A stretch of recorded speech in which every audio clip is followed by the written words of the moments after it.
السلام علیکم ورحمۃ اللہ وبرکاتہ۔ شیخ سعدی رحمۃ اللہ علیہ ایک مرتبہ اپنے مریدوں کے ساتھ بیٹھے ہوئے تھے تو اتنے میں باہر سے ایک آدمی آیا اور آ کر اس نے کہا، یا حضرت، میرے کاروبار میں برکت نہیں ہوتی، مجھے کوئی وظیفہ بتا دیجیے اور آپ بھی دعا کیجیے تاکہ میرے کاروبار میں برکت ہو۔ تو شیخ سعدی رحمۃ اللہ علیہ نے فرمایا، آپ استغفار کثرت سے پڑھا کریں۔ وہ آدمی چلا گیا۔ پھر دوسرا آدمی آیا، اس نے بھی آ کر کہا، یا حضرت، میرے گھر میں ہر وقت کوئی نہ کوئی بیمار رہتا ہے، میرے گھر سے بیماری نہیں جاتی، آپ میرے لیے دعا کیجیے تاکہ میرے گھر سے بیماری جا سکے اور گھر میں خوشحالی تندرستی آ سکے۔ تو شیخ سعدی رحمۃ اللہ علیہ نے اسے بھی کہا کہ آپ استغفار پڑھا کریں۔ پھر تیسرے وہ چلا گیا، تیسرا آدمی آیا، اس آدمی نے بھی آ کر کہا، یا حضرت، میں پانی بھی ٹائم پر دیتا ہوں، محنت بھی کرتا ہوں، رکھوالی بھی کرتا ہوں، دیکھ بھال بھی کرتا ہوں، لیکن پھر بھی میرے باغ میں پھل نہیں رکھتا۔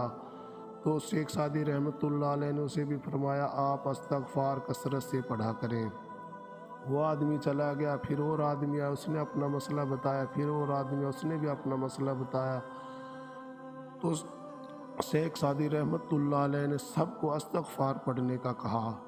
تو مریدوں کی محفل میں بیٹھے ہوئے ایک مرید کو بڑا تعجب ہوا اور وہ کھڑے ہو کر کہنے لگے، یا حضرت، گستاخی معاف، محفل میں اب جتنے بھی آدمی آئے اور اس نے آ کر اپنا الگ الگ مسئلہ بیان کیا، لیکن آپ نے سب کو صرف اور صرف استغفار پڑھنے کا ہی کہا۔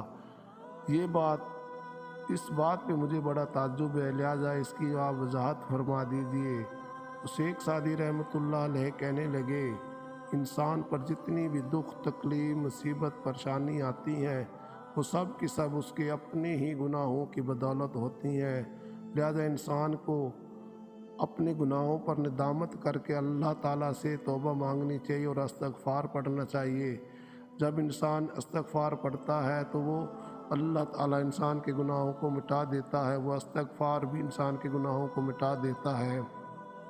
لہذا دکھ، تکلیف، مصیبت، پریشانیوں سے بچنے کے لیے ہمیں ہر وقت استغفار پڑھنا چاہیے، ہر وقت استغفار پڑھنا چاہیے تاکہ ہمارے کاروبار میں، ہمارے زندگیوں میں برکتیں آ سکیں۔